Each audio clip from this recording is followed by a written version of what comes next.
జనరల్‌గా నూడిల్స్ చాలా వెరైటీస్ చేసుకోవచ్చండి. ఎగ్ నూడిల్స్ చేసుకోవచ్చు, చికెన్ నూడిల్స్ చేసుకోవచ్చు, వెజ్ నూడిల్స్ చేసుకోవచ్చు. అసలు ఏ కూరగాయ ముక్కలేయకుండా ఆపర్ని వాటర్‌లో మసాలాలేసేసి అంటే వాళ్ళు ప్యాకెట్స్ ఇస్తారు కదా!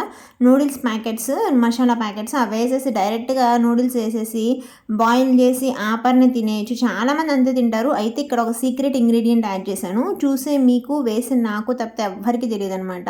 దీంట్లో ఎగ్ వేశాను. ఇప్పుడు నేను ఎగ్ స్నూపీ నూడిల్స్ చేస్తున్నాననమాట. కొంచెం కొత్తిమీర ఇది బాగా మిక్స్ చేసేసి పైన కొంచెం కొత్తిమీర ఏసేస్తే మన నూడిల్స్ రెడీ అయిపోతాయి.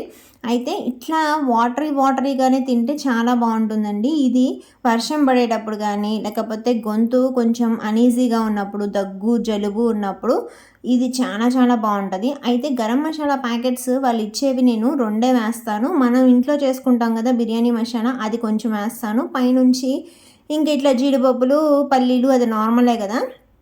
వేస్తాననమాట. అయితే ఇది స్పూన్‌తో తినాలి. మనకి ఫోర్క్‌తో రాదు. మా పాప అయితే కాలేజీ నుంచొచ్చి "నువ్వులేయడం మర్చిపోయావమ్మా" అని చెప్పేసి మళ్ళీ ఆటి పైన నువ్వులు కూడా టాపింగ్స్ ఏసింది. అయి కూడా వేయించి ఉన్నాయి గనక మధ్య మధ్యలో తగులుతుంటే చాలా చాలా బావుంటాయనమాట. తప్పకుండా మీరు కూడా ట్రై చేయండి ఎప్పుడన్నా.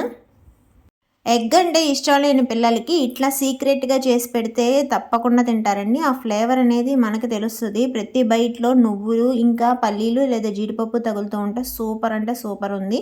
ఇవాళ మా డిన్నర్ ఇది. మీరు తిన్నారా?